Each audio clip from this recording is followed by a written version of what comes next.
नमस्कार दोस्तों, स्वागत है आपका एसबी पैकर मूवर के इस यूट्यूब चैनल पे। आज हम बात करेंगे नोएडा में पैकर्स एंड मूवर्स की सर्विसेज अगर आप लेना चाहते हैं तो उसकी कॉस्टिंग कैसे निकालें।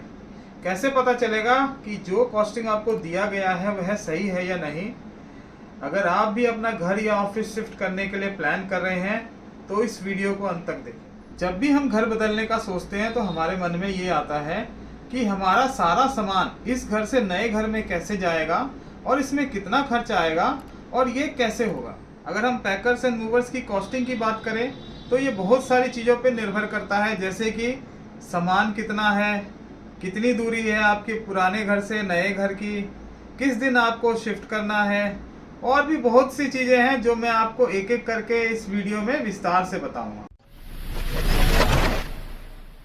दोस्तों, जैसे कि हमने आपको बताया, पैकर्स एंड मूवर्स की कॉस्टिंग कई सारी बातों पर निर्भर करती है, जैसे कि जगह, दूरी, सामान, किस दिन करवाना है। इसी में से हम बात करते हैं जगह के बारे में। मान लो आप किसी सोसाइटी में रहते हैं और आपको किसी दूसरे सोसाइटी में शिफ्ट करना है, तो उस कंडीशन में अगर आपका पिकअप लोकेशन और ड्रॉप लोकेशन दोनों में लिफ्ट की फैसिलिटी अवेलेबल है तो इस कंडीशन में आपकी थोड़ी कॉस्टिंग कम रहती है। अगर मान लो पिकअप में या ड्रॉप में लिफ्ट अवेलेबल नहीं है तो ऐसी स्थिति में आपकी कॉस्टिंग थोड़ी बढ़ सकती है। और अगर आप सेम सोसाइटी में रहते हैं और आपका पिकअप लोकेशन और ड्रॉप लोकेशन 50 मीटर के अंदर आता है तो ऐसी स्थिति में गाड़ी का कॉस्ट कम हो सकता है। और यहीं अगर हम बात करें, आप किसी कॉलोनी में रहते हैं जहां पे पिकअप और ड्रॉप में कहीं भी लिफ्ट की कोई सुविधा नहीं है, ऐसी स्थिति में लेबर कॉस्ट आपका बढ़ सकता है। अब हम बात करते हैं दिन के बारे में। अगर आप ऑफ डे में शिफ्टिंग का प्लान बना रहे हैं तो ऐसी स्थिति में आपका शिफ्टिंग का कॉस्ट थोड़ा कम हो सकता है।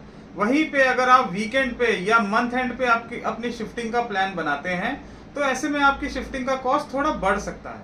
अगर हम बात करें कि आप दिल्ली में रहते हैं या आप दिल्ली से नोएडा आने का प्लान बना रहे हैं या दिल्ली से दिल्ली में ही शिफ्टिंग का प्लान बना रहे हैं, तो आपको दिन और समय दोनों का विशेष ध्यान रखना चाहिए। दिल्ली में नो एंट्री का समय सुबह 11 बजे से लेकर शाम को 5 बजे तक खुला रहता है।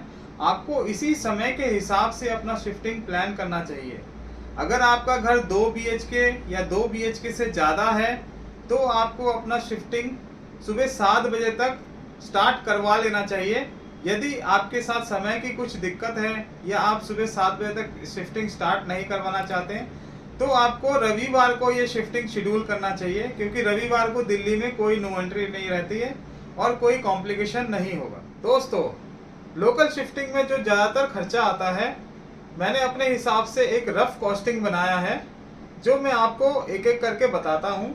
जैसे कि मान लो आप नोएडा में हैं और विद इन नोएडा में अगर आप शिफ्ट करना चाहते हैं, 1 BHK का अगर आपका घर है तो आप मान के चलिए 3500 से 5000 के बीच में आपका खर्चा आ सकता है।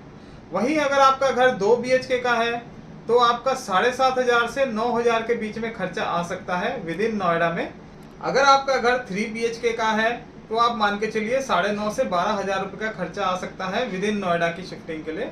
वहीं अगर आपका घर 4 BHK है, बड़ा कोठी है, तो आप मान के चलिए 13,000 से लेके 17,000 के बीच में खर्चा आ सकता है।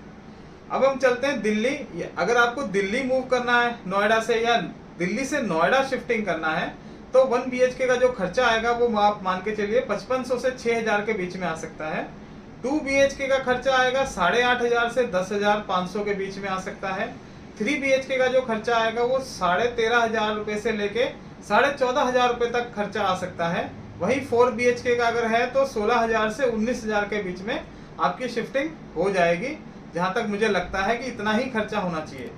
अगर आपको नोएडा से गुड़गांव या गुड़गांव से नोएडा मूव करना है तो 1 BHK का जो कॉस्ट है वो 6,500 से 7,000 के बीच में होता है। 2 BHK का जो कॉस्ट रहता है वो 11,000 से 13,000 के बीच में हो सकता है। 3 BHK का जो कॉस्ट है वो 14,500 से 16,000 के बीच में हो सकता है।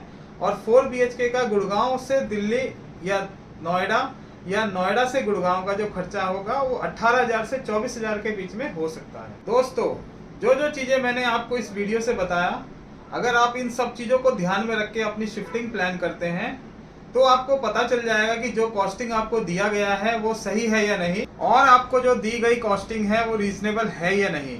अगर आपको हमारा वीडियो अच्छा लगा हो तो हमारे वीडियो को लाइक करें, शेयर करें कमेंट करें और हमारे चैनल को सब्सक्राइब करें।